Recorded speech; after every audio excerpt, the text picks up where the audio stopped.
ઘણાઈને અડધા અંગમાં રાણીઓ રિહાઈ જાય.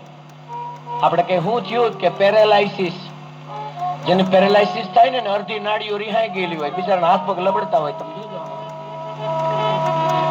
આમાં ઘણી નાડીઓ કામ કરે, ઘણી રાણીઓ કામ કરે છે શરીરમાં. બહુ સમજો, આ વિજ્ઞાન છે આખું. યોગ શાસ્ત્ર આખું વિજ્ઞાન છે. યોગ એઝ અ સાયન્સ, યોગ એક વિજ્ઞાન છે. મારે જો કે કથા બહુ કરવાની ન હોય, હું તો ભક્તિ માર્ગ લઈને બેઠો છું. પણ અમારા એક સંતે ગાયું છે આ નાડી વિશે, ભગવાનને કહે છે, અમારી નાડ તમારે એ હાથ હરી છે ને. આ રાણીઓ, આનો સ્વામી, હવે સંભાળજો રે એ મારી નાડ તમારે.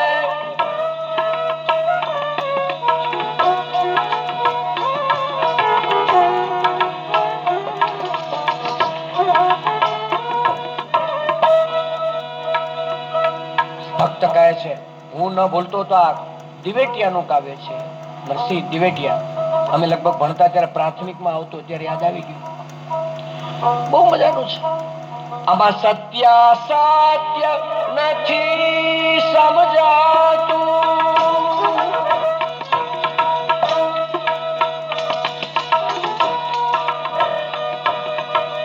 સત્ય સત્ય નથી સમજાતું, અવનીના અંધારે અટવાતું.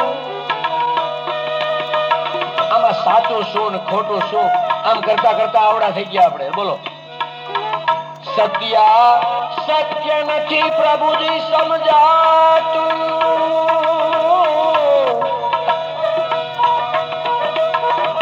અવનીના અંધારે અટવાતું. અમારી આ જે નાવડી છે, મજધારની અંદર ફસાઈ ગઈ છે પ્રભુ. દરિયામાં તોફાન ઉપડી ગયું છે, અને તોફાનમાં આ અમારી નાવડી, કવિ કહે, ફસાઈ ગઈ છે. હવે તમારી કૃપા વગર તો એ નાવડીને કોણ પાર લાવે, કિનારે કોણ લાવે?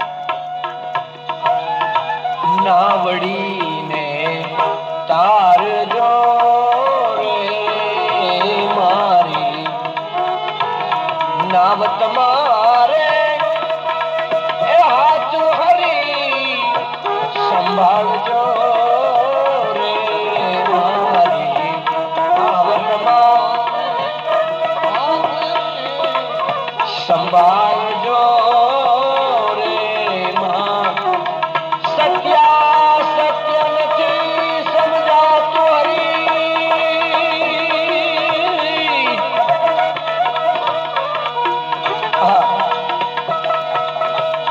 હે ભગવાન, ઘણી બધી કથાઓ અમે સાંભળી, ઘણા બધા યજ્ઞો કર્યા, ઘણા વ્રતો કર્યા, ઘણી જાત્રાઓ કરી. નાવડીને પાર તારજો રે મારી નાવ તમારે, નાવ તમારે હાથ હરી.